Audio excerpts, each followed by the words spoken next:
Before we begin, here's a question to sit with. Have you ever walked into a room that was not built for you and stayed anyway? Not loudly, not to prove a point, just stayed because you knew your presence mattered even when the room did not know it yet. Drop your answer in the comments as you listen. Dominic Reeves had a world with rules. Everything in its place. Everyone in their lane. His mornings ran on schedules, his afternoons ran on decisions, and his evenings ran on silence he had convinced himself was peace. He was worth $3 billion. He had not laughed, really laughed, in 4 years. Imani Cole had no interest in his world. She had her own. Smaller, louder, more alive than anything money had ever built. She had walked through enough doors that were not meant for her to stop being impressed by the ones that opened. She was not looking for a billionaire. She was not looking for anything except what she had always been looking for, to be seen, completely, by someone brave enough to look.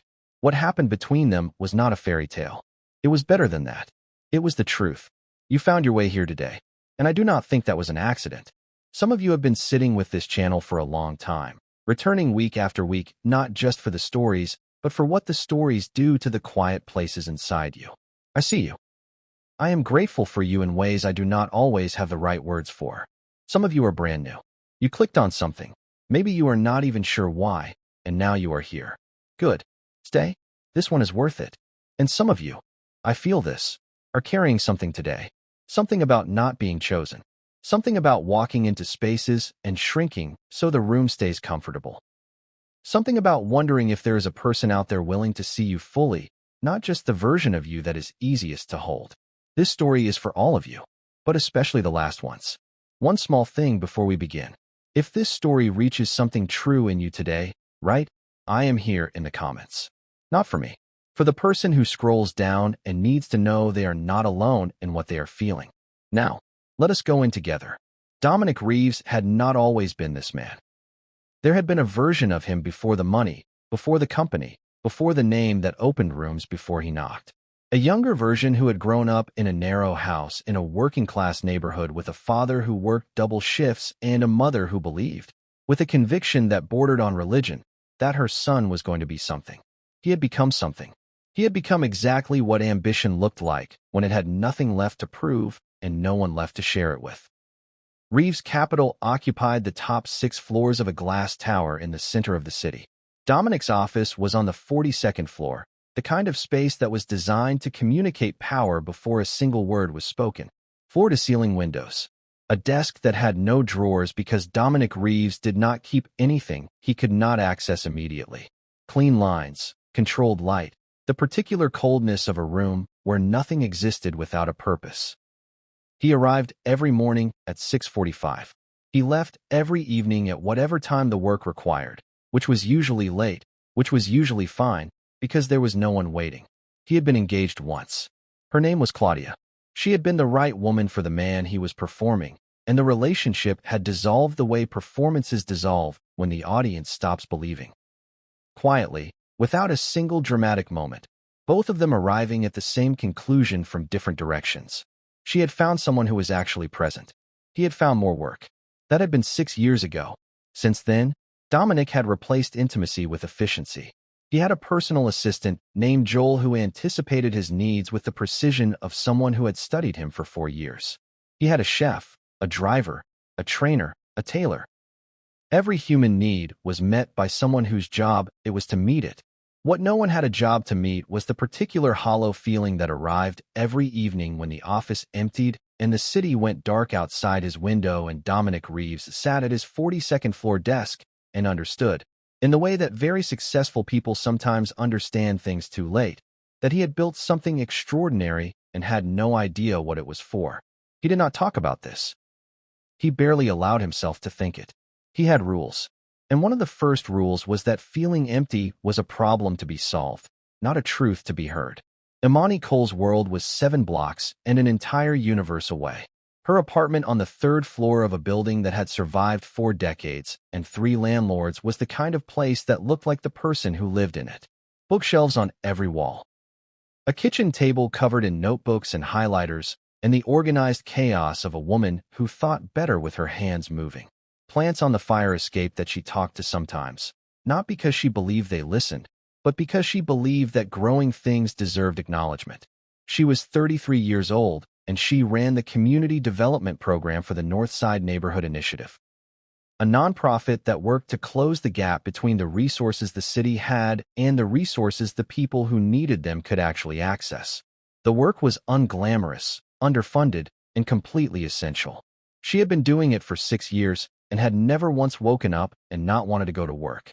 Imani was the kind of woman who had learned to read rooms quickly, not because she was naturally suspicious, but because she had spent enough time being black in spaces that were not built for her to understand that reading the room was not paranoia. It was self-preservation. It was the skill you developed when you were often the only one, when your presence raised eyebrows before your work raised standards, when you had to be twice as good to be considered half as relevant. She had done all of that. She had been twice as good for long enough. She had stopped performing it. What remained was something simpler and more powerful. A woman who knew exactly who she was, what she stood for, and what she would and would not accept from the world and the people in it. She had loved once, seriously, a man named Brandon who was brilliant and present, and then, gradually, wasn't. Not because he stopped caring, because life got complicated and he chose simple over her. She had cried for 3 weeks and then made herself a promise. She would never make herself smaller to fit into someone else's comfort zone again. She had kept that promise for 2 years. She was not looking for anything, which is, of course, the precise moment life decides to rearrange itself. The Northside Community Development Summit happened every year in the 3rd week of October. It was not the kind of event that made headlines. There were no red carpets, no society photographers, no champagne in crystal glasses. There were folding tables and donated coffee and a registration desk run by 2 volunteers who knew everyone by name. The people who attended were people who cared: city planners, nonprofit directors, local business owners, community organizers, the occasional policy person who had not yet forgotten why they went into policy. Dominic Reeves had not planned to attend. His foundation's community investment officer had been scheduled to represent Reeves' capital. Then she had a family emergency. Then Joel had put Dominic's name on the list before he could object, on the reasonable grounds that Reeves Capital had donated $2 million to the summit's host organization, and perhaps it was worth 30 minutes of the CEO's time. Dominic had arrived with the intention of being visible for 30 minutes and leaving. He had been there for 4 hours. It started because of a panel. Imani was on it. Not as the featured speaker, not as the name on the program, but as the 3rd person from the left in a conversation about sustainable community investment. She spoke without notes. She spoke with the particular clarity of someone who had thought about this for long enough that the ideas had become structural, load-bearing, as natural as breathing. She said something that made Dominic put down his phone. He could not tell you afterward exactly what it was. Something about the difference between communities being developed and communities being heard. Something about investment that built capacity versus investment that built dependency. The idea was not new. He had heard versions of it in boardrooms. But the way she said it, without performance, without the careful political language people used in rooms like this when they were aware of who was listening, made it land differently. He found himself thinking, she is right. He found himself thinking, why have I not heard it said like that before? After the panel, he crossed the room. He introduced himself the way he always introduced himself. His name, his company, a handshake. The handshake was a reflex. He had given it 1,000 times. Imani shook his hand, said her name, and said, I know who you are. I read about your urban infrastructure investment model last year. I had some thoughts about it. He said, what kind of thoughts? She told him. They were not complimentary. He stood very still. And then, and this was the part he would think about later, he did not deflect, did not manage the conversation, did not redirect to safer ground. He listened. He asked a question. She answered. He pushed back. She did not move. 20 minutes passed. 30. A colleague came to collect him for a dinner he had forgotten was happening.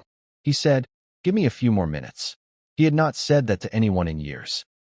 That evening, his assistant Joel mentioned it with the careful neutrality of someone who knew his employer well.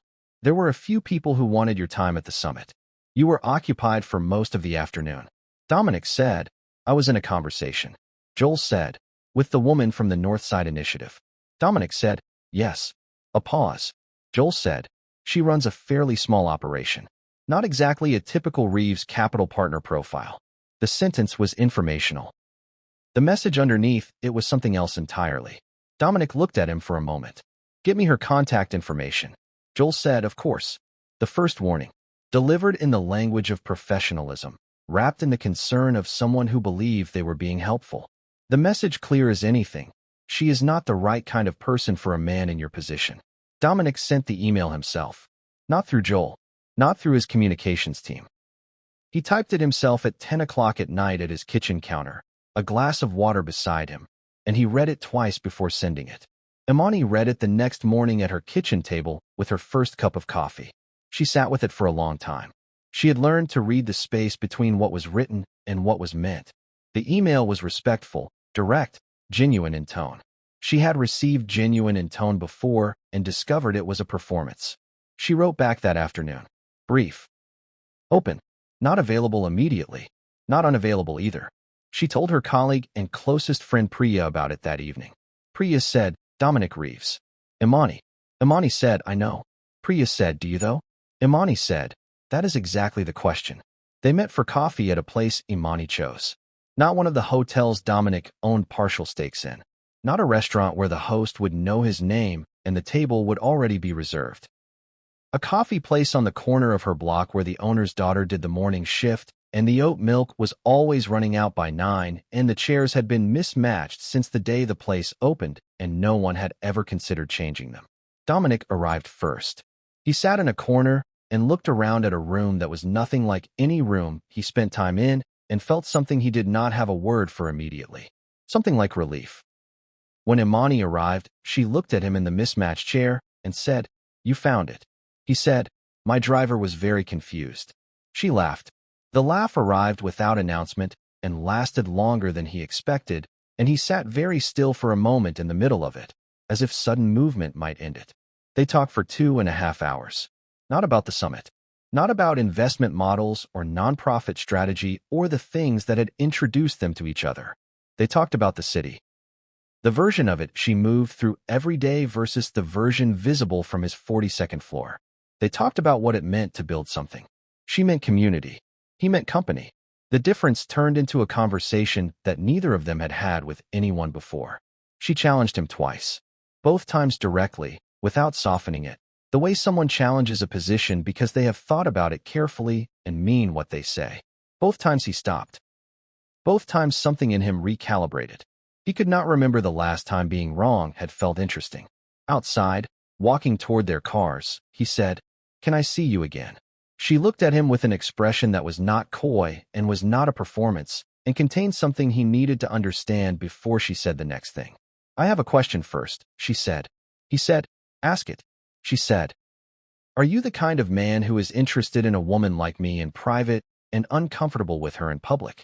Because I have been that woman before. I was her for long enough. I am not available to be her again. The directness of it stopped him completely. He held her gaze. No, he said. That is not what this is. She looked at him for a moment longer. Measuring. Not hostile. Just honest in the way of a woman who had learned that hope and caution had to occupy the same space until evidence arrived. Okay, she said. She walked to her car. He stood on the pavement and understood that he had just been given something conditional and rare and that what he did next would determine everything. The weeks that followed remade him in ways he did not announce to anyone. He went to things he had never been to. A community planning meeting where Imani presented a neighborhood green space proposal to a room of 15 people in folding chairs and spoke with the same conviction she had used at the summit, where there had been 300. He sat in the back and listened and thought about the difference between performing for an audience and speaking because you believe something. He learned her world from the inside. The funding gaps. The bureaucratic walls. The particular exhaustion of doing essential work in a system that treated it as optional. He began to understand things about his own investments that his reports had never shown him. The distance between money sent and impact felt. The communities that received resources without receiving respect. She learned his world too. Not by entering it, but by asking him about it with the directness that was becoming the thing he looked forward to most. She asked questions no one else asked him. Not about the numbers, but about the cost. What did you give up to build this? Who did you become? What did you leave behind? He answered honestly, slowly, in the way of someone learning how to be honest again after years of managing every conversation, but honestly. One evening they cooked in her apartment. He had offered to bring dinner. She had said, "Can you cook anything?" He had said, "I can manage." He burned the rice. She laughed until she had to hold onto the counter. He watched her laugh and thought, I have been in rooms with the most powerful people on the planet. I have never felt as present as I do in this kitchen right now. This feels different, he said. She nodded. That is what makes it complicated. They sat close that evening and did not rush anything. For the first time in years, Dominic did not feel the need to move toward the next thing. The present was enough. For the first time in years, Imani did not wait for the other shoe to drop. It felt like something healing. And healing always arrives with fear attached, because when something finally feels right, you become terrified of losing it. Midpoint question for you. When love finally felt safe, did you trust it or wait for it to break? The pressure arrived, as it always does, wrapped as something reasonable. It was his board member Gerald Holt who said it most directly, which Dominic might have appreciated if the content had been different. They were at a quarterly dinner, the kind of semi-formal gathering that was technically social and functionally strategic. Gerald had waited until the dessert course to bring it up, which meant he had been thinking about it all evening.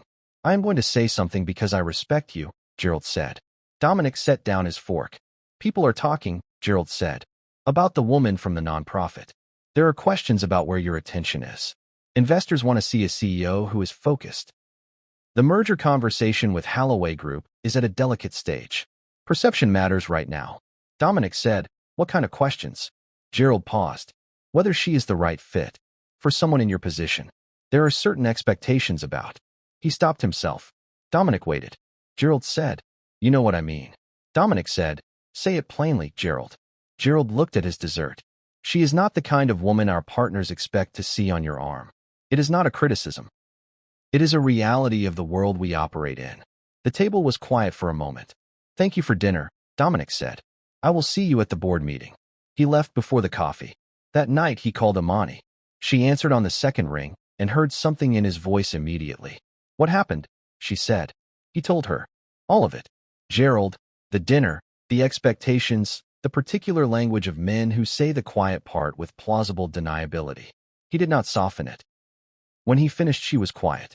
Then she said, how many times has someone said a version of that since we started spending time together?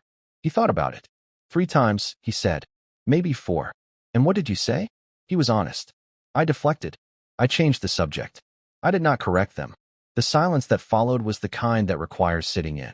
I know, she said finally. Not angry. Something more specific than anger. The tiredness of a woman who has heard this story before in different voices. I could feel it. When your replies slowed down. When you canceled that Wednesday. He said, I am sorry. She said, I do not need an apology right now. I need to understand something. She paused. Dominic, I have been the woman a man wanted privately and managed publicly. I know what that feels like from the inside. I know the exact temperature of being kept. I left that, and I told myself I would never go back to it regardless of who was asking. He said, I am not asking you to be kept. She said, then what are you asking? The questions sat in the air between them. He said, I am asking you to give me the chance to be better than I have been. I am asking you to believe that I understand what you are telling me. And I am asking you to stay while I prove it. She was quiet for a long moment. She said, you do not get to take your time with this indefinitely, Dominic. I am not a decision you make when it is finally convenient. Either I am part of your life, the real one, the visible one, or I am not. He said, you are part of my life. I am going to show you that in the rooms that count. She said, I will be watching. The Holloway Group merger press conference was the most watched business event of the quarter. 400 journalists, investors, and industry figures. 3 television cameras. A prepared statement Dominic had read 17 times. He changed it the morning of. Not with his communications team. Not with Joel. He sat alone in his office at 6 in the morning, and he rewrote the personal section by himself. 2 paragraphs. He read them once. He did not change them again. At the conference, when the floor opened for questions, a journalist from the financial press asked the question everyone asked eventually. Your personal life has been notably private for years. Is that still the case? Dominic looked out at the room. He said, "No, it is not." He said, "I am in a relationship with a woman named Imani Cole. She is the director of the Northside Neighborhood Initiative, and she is one of the most intelligent and principled people I have encountered in 30 years of business. I am not going to keep that private because I have been advised to manage my image. I am done managing my image at the expense of my life." The room was very still for a moment. Then it was not. The reactions were everything and nothing. Gerald Holt sent a message that Dominic did not respond to until the following week. 2 investors called. The merger went through anyway, because the merger was always going to go through. It was built on numbers, not optics, and Dominic had always known that. The people who had warned him discovered that the warning had not been about the business at all. It had been about comfort. Theirs, not his. There were headlines. The kind that come with commentary, with the specific scrutiny applied to black women who stand beside powerful men, with the questions about belonging and worthiness that were dressed up as business analysis. Imani read them. She had read things like them before. Dominic came to her apartment that evening. She opened the door. He said, "I know you have seen the coverage." She said, "I have." He said, "I am not going to apologize for any of it except the fact that it exists. The world is going to keep having opinions. I am done letting those opinions be louder than mine." She looked at him for a long moment. Then she stepped back from the door and let him in. 6 months later, Dominic Reeves was a different kind of man. Not unrecognizable. Not soft in the ways that people assume when a powerful man changes. But different in the ways that matter. Present in a way he had not been in years. Available in a way he had not known how to be. He had restructured his schedule. Not completely. He was still who he was, still running a $3 billion company that made real demands. But he had given himself back his evenings. He had given himself back his Sundays. He showed up to Imani's world the way she had shown up to the summit. Not to be seen, but because he wanted to be there. Community meetings. Youth program events. The Saturday morning neighborhood cleanups that had no business value and complete human value. He still sometimes burned the rice. She still laughed every time. He learned to receive that laughter without deflecting it, without making a joke to manage the moment. He learned to sit in good things without waiting for them to end. Imani, for her part, stopped preparing for the exit. This took longer than anything else. Trust that has been carefully protected does not open because someone does one brave thing. It opens with evidence, over time, in the ordinary moments that no one is watching. Dominic understood this and did not rush it. He simply kept showing up, in the rooms that cost him something, in the mornings that required choosing her over the easier thing, and he let the evidence speak. One evening she said, "You know what has changed about you?" He said, "Tell me." She said, "You used to walk into rooms looking for the exit, like you needed to know where the door was before you could breathe." She looked at him. "You do not do that anymore." He thought about it. "You made me feel like it was safe to stay." She said, "That is the only thing I ever wanted to give someone. A reason to stay." He reached for her hand. She let him take it without hesitation. Dominic Reeves had a world with rules. And then Imani Cole walked into it. She did not ask his world to make room for her. She did not wait for an invitation or an approval or a signal that it was safe to be completely herself. She walked in, and she was exactly who she was, and she let that be enough. And Dominic, slowly, imperfectly, in the way that real change always happens, rebuilt his world around a different set of rules. Rules that had room in them. For presence. For honesty. For a woman who had never asked to be the exception and turned out to be the whole point. His world had no room for her. She rewrote it anyway. Final question for you. Is there a room in your life that needs rewriting? Something that was built without you in mind that you have been trying to fit yourself into? Maybe it is time to stop fitting. Maybe it is time to rewrite. Leave your thoughts below. Your voice belongs in this conversation. If this story stayed with you, share it with someone who needs to hear it today. One share. It costs nothing and means everything. I love you all. I will see you in the next story.